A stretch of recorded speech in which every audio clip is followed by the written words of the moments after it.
Il y a 60 ans, presque jour pour jour, le monde entendait l'un des discours les plus marquants du XXe siècle. I have a dream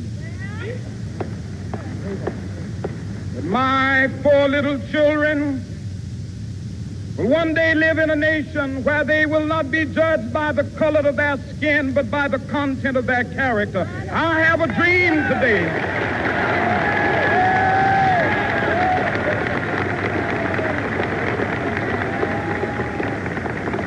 6 décennies plus tard, ce refrain « I have a dream » est encore dans toutes les mémoires. Le combat de Martin Luther King pour les droits civiques des Afro-Américains résonne encore aujourd'hui comme un appel puissant à la liberté. We will be able to speed up that day when all of God's children, black men and white men, Jews and Gentiles, Protestants and Catholics, will be able to join hands and sing in the words of the old Negro spiritual, free at last, thank God Almighty, we are free at last. Ce qu'on sait moins, c'est pourquoi. Pourquoi est-ce que ce discours a eu un tel impact ?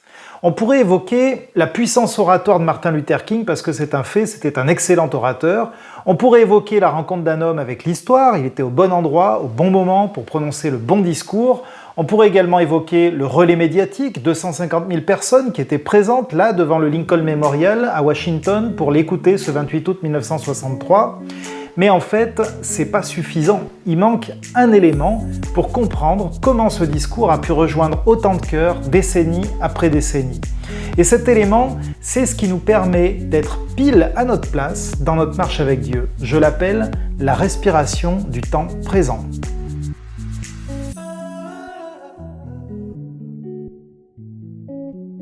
Martin Luther King n'est pas un orateur comme les autres. Il s'inscrit dans une lignée qui le dépasse très largement, une lignée qui prend sa source aux prémices de ce qui a constitué pierre après pierre le fondement de notre foi.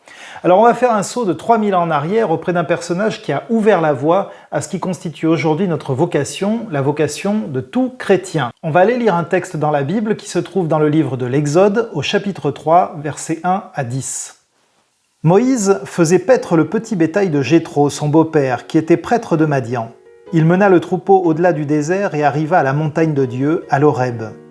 Le messager du Seigneur lui apparut dans un feu flamboyant du milieu d'un buisson. Moïse vit que le buisson était en feu, mais que le buisson ne se consumait pas. Moïse dit « Je vais faire un détour pour voir ce phénomène extraordinaire. Pourquoi le buisson ne brûle-t-il pas ?» Le Seigneur vit qu'il faisait un détour pour voir, alors Dieu l'appela du milieu du buisson. « Moïse, Moïse !» Il répondit « Je suis là ». Dieu dit « N'approche pas d'ici, ôte tes sandales de tes pieds, car le lieu où tu te tiens est une terre sacrée. » Il ajouta « Je suis le Dieu de ton père, le Dieu d'Abraham, le Dieu d'Isaac et le Dieu de Jacob. » Moïse se détourna car il avait peur de diriger ses regards vers Dieu. Le Seigneur dit « J'ai bien vu l'affliction de mon peuple qui est en Égypte, et j'ai entendu les cris que lui font pousser ses tyrans. Je connais ses douleurs.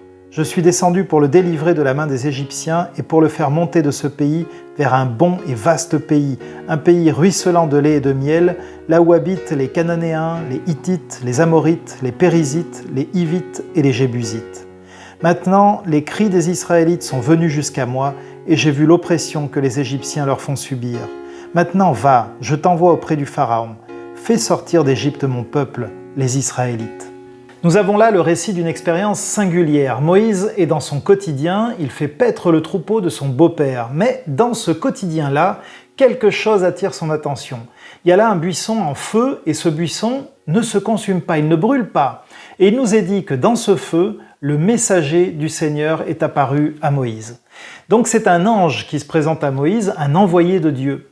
Et par cet ange, Dieu va dire à Moïse que les plaintes du peuple lui sont parvenues et qu'il l'appelle, lui, Moïse, à aller délivrer ce peuple, son peuple. C'est-à-dire le peuple de Dieu, mais aussi le peuple de Moïse, parce que bien qu'ayant été élevé par les Égyptiens, il est lui-même issu du peuple hébreu.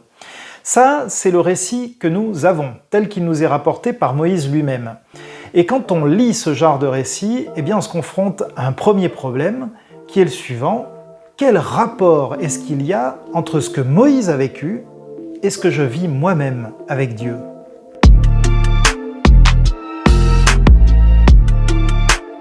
Ce récit paraît extraordinaire.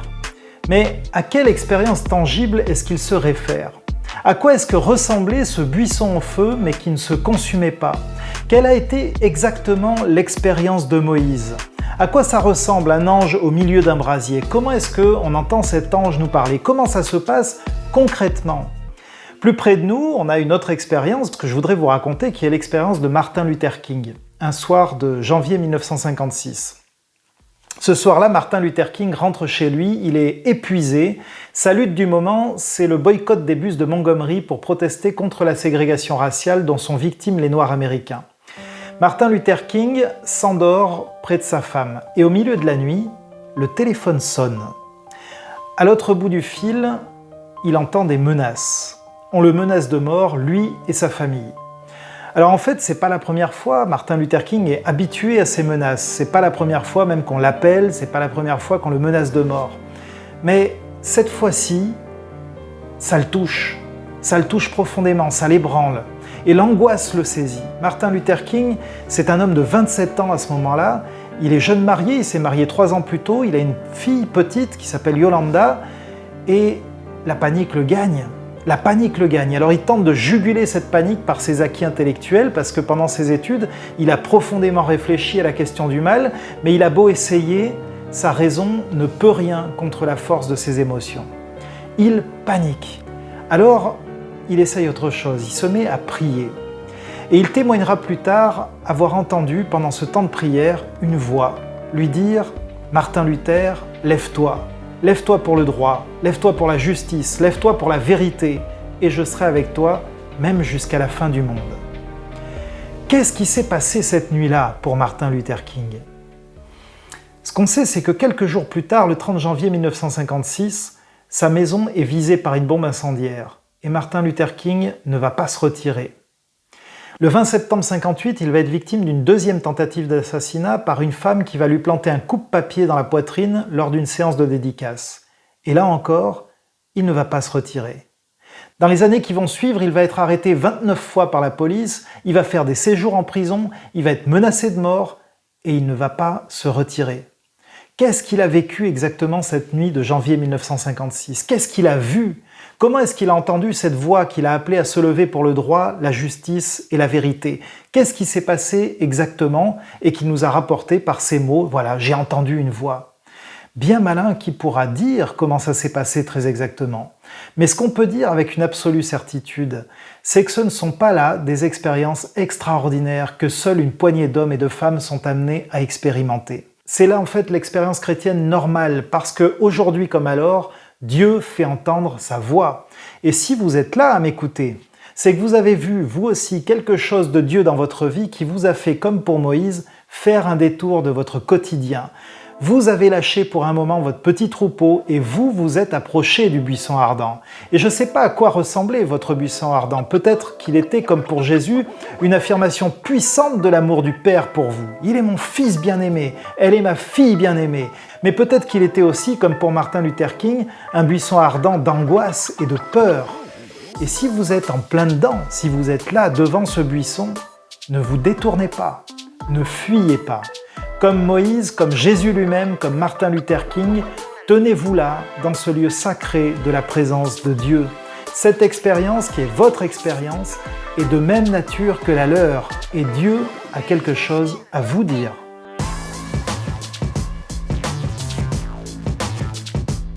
Respire. La respiration, c'est un double mouvement. L'inspiration d'abord, évidemment, et l'expiration ensuite. Dieu inspire le temps présent. Il inspire le temps présent. Dans le texte que nous avons lu, ce qu'il inspire, ce sont les plaintes de son peuple. Elles montent jusqu'à lui, ces plaintes. Tout ce que nous expirons, nos soupirs, nos aspirations, nos larmes, nos joies, tout ce qui constitue le sel et le poivre de notre vie, c'est-à-dire ce qui lui donne du goût, mais aussi tout ce qui la pique, tout ce qui vient la heurter, tout ça monte au nez du Seigneur. Ce que nous expirons, Dieu l'inspire. Si nous expirons la justice, le droit, la vérité, Dieu inspire ça et il y prend plaisir. C'est pour lui un sacrifice de bonne odeur. Ésaïe 58, versets 6 et 7 dit « Voici le jeûne auquel je prends plaisir, détache les chaînes de la méchanceté. » Ça sent bon ça. Dénoue les liens de la servitude. Ça sent bon. Renvoie libre les opprimés. Ça sent bon que l'on rompe toute espèce de joug. Partage ton pain avec celui qui a faim parce que Ouah, ça sent bon pour le Seigneur. Fais entrer dans ta maison les malheureux sans asile. Si tu vois un homme nu, couvre-le et ne te détourne pas de ton semblable. Ça sent bon, dit le Seigneur, c'est de bonne odeur pour le Seigneur lorsque nous expirons cette justice-là, ce droit-là, cette vérité-là. Et quand ça arrive, Dieu expire sa lumière dans les ténèbres, sa guérison dans la maladie, sa source de vie dans les lieux arides. Seulement voilà, le texte que nous avons lu nous rappelle que notre monde n'est hélas pas fait de justice, de droit et de vérité. Depuis la chute dans le jardin d'Éden, depuis l'entrée du péché dans le monde, ça n'est pas ce qui monte vers Dieu.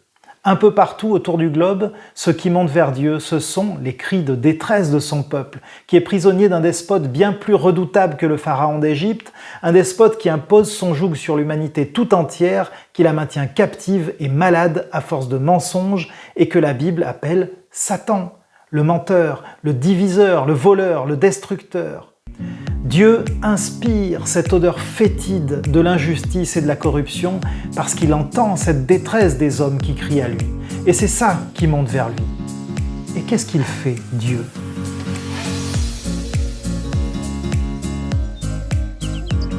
Dieu expire sa parole. Le moment le plus éclatant de cette expiration divine, c'est évidemment le moment où sa parole s'est faite chair, où elle s'est incarnée en son Fils Jésus-Christ qui est venu répandre la lumière dans l'obscurité des hommes. Jésus-Christ qui a vaincu les œuvres de Satan de telle sorte que quiconque croit en lui passe de l'esclavage du péché à la glorieuse liberté des enfants de Dieu. Cette parole que Dieu expire, elle vient rétablir la justice, elle vient rétablir le droit, elle vient rétablir la vérité.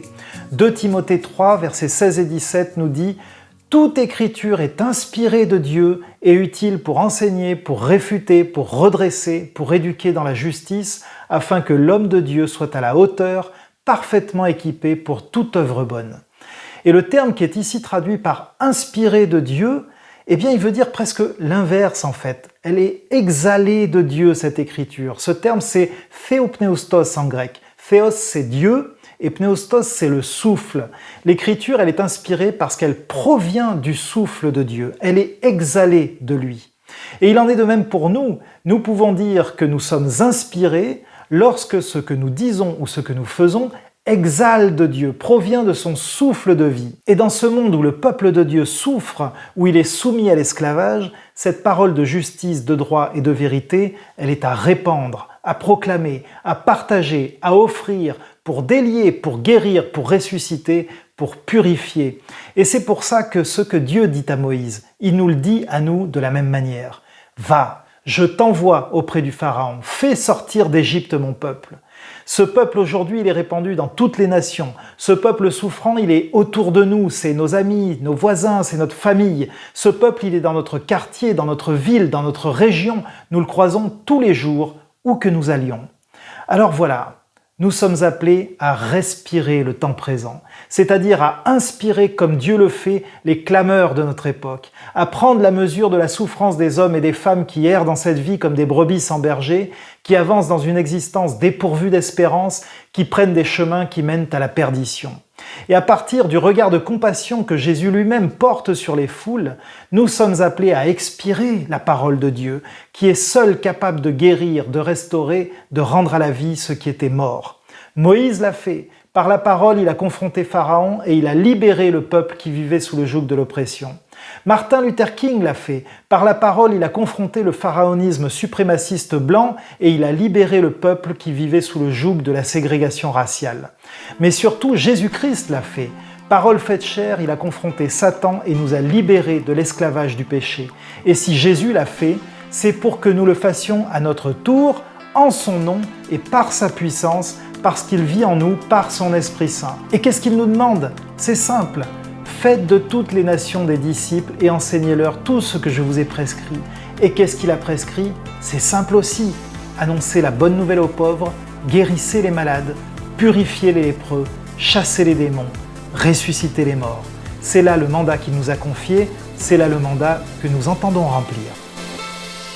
Les amis, pour remplir le mandat que Dieu nous a confié, nous avons besoin d'être équipés. C'est la raison pour laquelle j'ai créé l'atelier du diaconat. C'est pour toi l'opportunité de recevoir dans ta boîte mail un article régulièrement, à peu près une fois tous les 2 mois, sur les thèmes de la prédication, l'accompagnement pastoral ou le leadership. Si ce sont des domaines qui t'intéressent, je t'invite à mettre ton mail. Tu recevras donc un article qui est fouillé et qui est pratique, pragmatique. Voilà, tu as des outils qui sont utiles, qui te servent et qui t'accompagneront dans la durée. Salut!